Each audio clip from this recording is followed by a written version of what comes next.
കോൺഗ്രസിന്റെ പ്രചരണ രീതികളിൽ വൻ മാറ്റങ്ങളുമായി പ്രിയങ്ക ഗാന്ധി. കൂടുതൽ യുവാക്കളെ വേദിയിലെത്തിച്ച് രാജ്യവ്യാപകമായി 100 റാലികളാണ് കോൺഗ്രസ് ഒരുക്കുന്നത്. ബിജെപിയെ തിരഞ്ഞെടുപ്പ് പ്രചരണ വേദികളിൽ പിന്നിലാക്കുക എന്നതാണ് കോൺഗ്രസിന്റെ പ്രധാന ലക്ഷ്യം. 2014 നരേന്ദ്രമോദി എല്ലാ സംസ്ഥാനങ്ങളിലും എത്തി വൻ പ്രചരണം നടത്തിയിരുന്നു. അതുകൊണ്ട് ഇത്തവണ കോൺഗ്രസ് ഉത്തരേന്ത്യയെയും ദക്ഷിണേന്ത്യയെയും രണ്ടായി തരംതിരിച്ച് പ്രചരണം തുടങ്ങിയിരിക്കുകയാണ്. പ്രിയങ്ക യുപിയിൽ പ്രചരണം തുടങ്ങിക്കഴിഞ്ഞു. ഒരു പാർട്ടിയെയും പിന്തുണയ്ക്കാത്ത വോട്ടർമാർക്കായിട്ടാണ് പ്രിയങ്കയുടെ പ്രവർത്തനം. ബിജെപിയുടെ വീഴ്ചകളിൽ ചോദ്യം ചോദിച്ചുകൊണ്ടേയിരുന്നാൽ ബിജെപി മറുപടി നൽകാൻ നിർബന്ധിതരാകുമെന്നാണ് പ്രിയങ്കയുടെ വിലയിരുത്തൽ. യുപിക്ക് പുറത്തേക്ക് വമ്പൻ പ്രചരണങ്ങൾക്കും പ്രിയങ്ക തയ്യാറെടുക്കുന്നുണ്ട്. ഇഞ്ചോടിഞ്ച് പോരാട്ടം നടക്കുന്ന മണ്ഡലങ്ങളിൽ പ്രിയങ്കയുടെ വരവോടെ കോൺഗ്രസിന് മുൻതൂക്കം ലഭിക്കുമെന്നാണ് കണക്കുകൂട്ടുന്നത്. ഹിന്ദി ഹൃദയഭൂമിയിൽ 100 റാലികളാണ് പ്രിയങ്ക ഒരുക്കുന്നത്.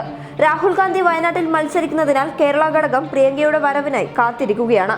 വയനാട്ടിൽ മാത്രമായി പ്രിയങ്കയുടെ പ്രചരണം ഒതുങ്ങാനും സാധ്യതയുണ്ട്. രാഹുൽ ഗാന്ധിയുടെ പ്രചരണം ദക്ഷിണേന്ത്യയിൽ മാത്രം ഒതുങ്ങാനാണ് സാധ്യത.